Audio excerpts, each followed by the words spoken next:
Bilangin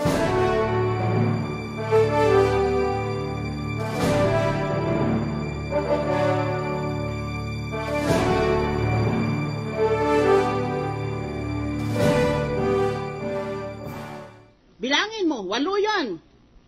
Pagkatapos ngayon, 2 buwan pa lang, wala na. 3 na lang sa 5. Kasi tama na yun, panalo na kami. Wah! I request the Secretariat should record in our journal that I said, wah!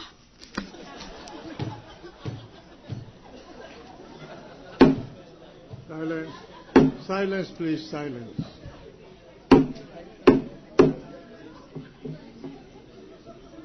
Majority Floor Leader.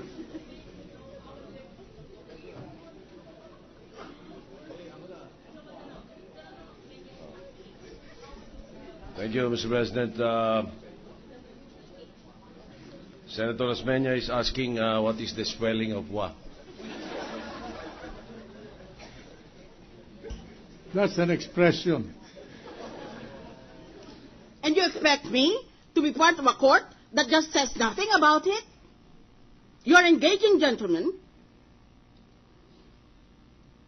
in a public discourse on the merits of your case. You're not supposed to say that at all. Ang yayabang ng mga nagsasalita na ganyan, ang gago naman. Imagine if all the lawyers did that in front of the impeachment court, if one of the senator judges took the forum to express his opinions. Kasi salungat sa gusto mo, kaya ayaw mo pakinggan. Kung ayaw mo pakinggan, umalis ka sa korte. Aalis na nga po sana ako kaya lang... Granted! If that isn't the form of a motion, go ahead! Nangahamon ka. Aalis na po ako. Dito ako nakaupo Gaganyan ka sa akin? May I Mr. President. explain yourself? Kung nakasakit mo po yung isang aktuasyon ko po, I really did it purposely.